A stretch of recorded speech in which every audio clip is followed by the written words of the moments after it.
হজরত হালিমা রাদিয়াল্লাহু তাআলা আনহা বলেন যে ওই শিশুকে নিয়ে যখন আমি আমাদের তাঁবুতে ফিরলাম তখন আমার বুক ছিল দুধপূর্ণ।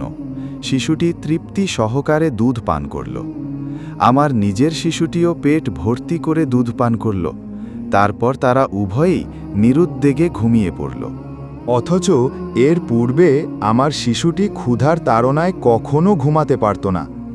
এদিকে আমার স্বামী উটনি দহন করতে গিয়ে দেখলেন যে উটনির স্তন দুধে পরিপূর্ণ।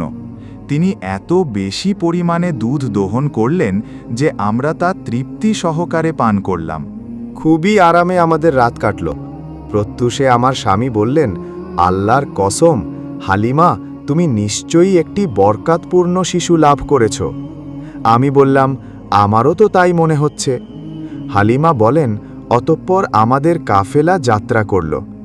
আমি আমাদের দুর্বল গাধাটির পিঠে সওয়ার হলাম।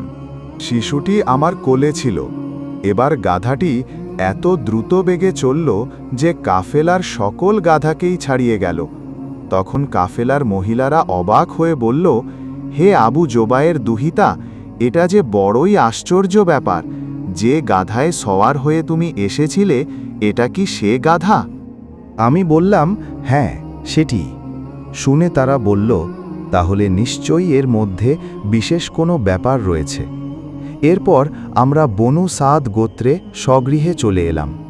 আমাদের এলাকা থেকে বেশি অভাবগ্রস্ত আর কোনো এলাকা ছিল কি না আমি জানতাম না।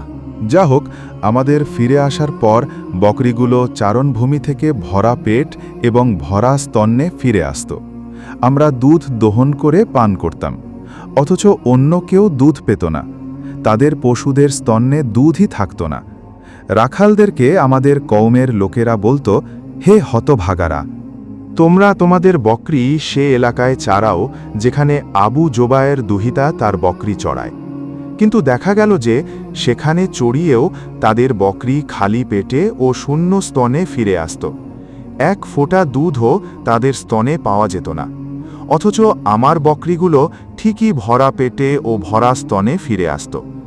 এভাবে আমরা আল্লাহর রহমত ও বরকত লক্ষ্য করতে লাগলাম। শিশুটির বয়স 2 বছর হওয়ার পর আমরা তার দুধ পান বন্ধ করালাম। এ শিশু অন্যান্য শিশুর তুলনায় বলিষ্ঠ এবং হৃষ্টপুষ্ট ছিল। অতঃপর আমরা শিশুটিকে নিয়ে তার মায়ের নিকট গেলাম। আমরা শিশুটির উসিলায় বরকত প্রত্যক্ষ করছিলাম, তাই চাচ্ছিলাম যে সে আরও কিছুদিন আমাদের নিকটই থাকুক।